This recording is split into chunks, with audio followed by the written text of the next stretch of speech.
All right, so we're going to call this meeting to order. It's 10:12 a.m.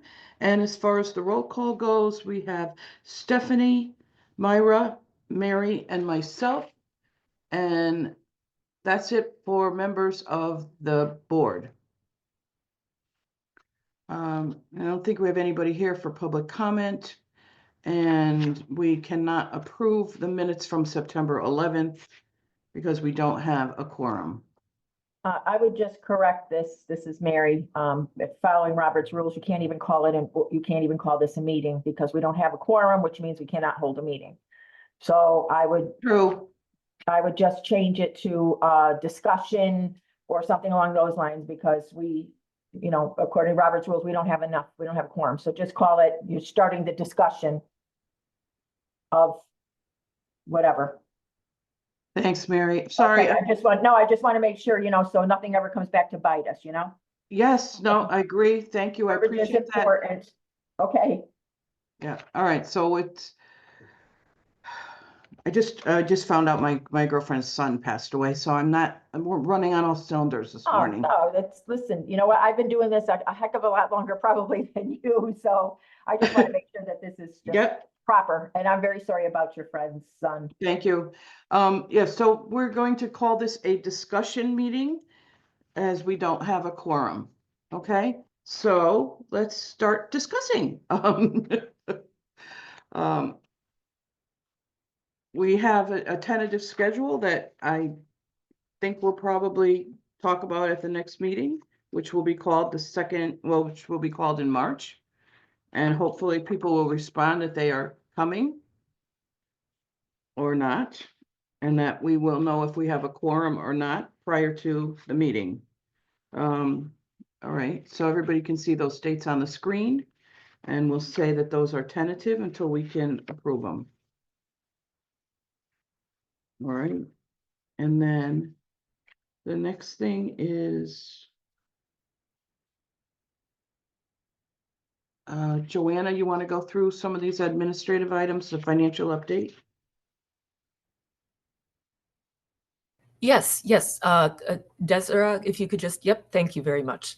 As you can see on the screen, we are back in the red as far as what we owe Northeast Transportation for their services.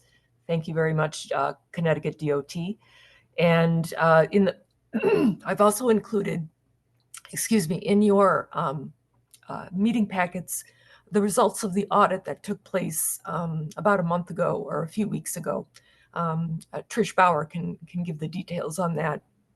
But we're actually in a good place right now, and we're in the process of getting the funding for the municipal grant program for the upcoming four fiscal years. So we're in the process of doing that. I need to write a triannual report to Connecticut DOT to help with that process. Great. It's nice that we're in a good spot. Okay, thank you, Desiree.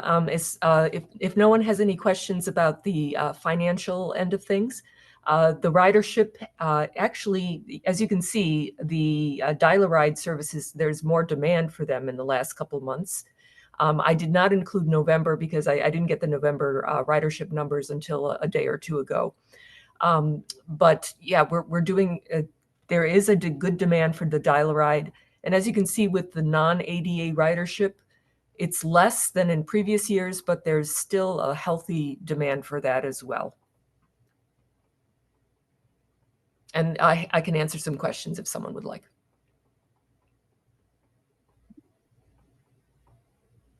What do you think the reason is for the increase in the dial-a-ride? It's a good question. There could be just more people that are becoming disabled. A larger, the more people retiring or just deciding to downsize and all those kinds of things. I think also, I think the service itself is pretty good. And I know that they have a new fleet of vans. I think the electric versions of those minibuses. So Yeah. I think it's providing a better service. Great. The Department of Transportation and some of the other entities too are doing a really nice job of sharing that these services exist. And so hopefully we're reaching more people who have needed this service all along, but never knew it was there or how to use it. I would say for Waterbury too, some of the impact of increased ridership could be, some of our seniors have reported that the senior shuttle program has not been able to always fulfill their rides. So we've been really pushing to help seniors fill out the applications for Dial-A-Ride and really trying to suggest to use that service as well. Oh, that's great. Yeah, it's the same here in Cheshire, with our transportation, and we're encouraging people to sign up for the Dial-A-Ride and to use it because we can't always meet the demand. So, Good. Okay. All right.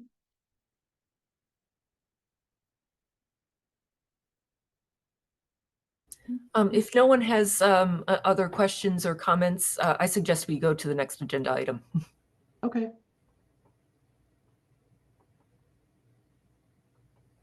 Is Maria on?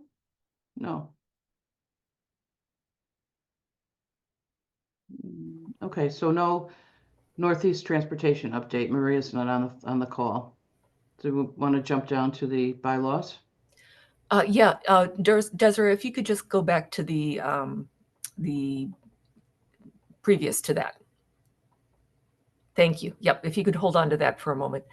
Since there are so few people in attendance, of so few directors, I suggest that we table this discussion until the next meeting in March, the next quarterly meeting in March. I agree. Anybody else? That's fine. I think we'd be better off having more people here to listen to it. Yeah, I do too. Thanks, Mary. No problem. Okay, Desiree, if you could pop over to the last slide.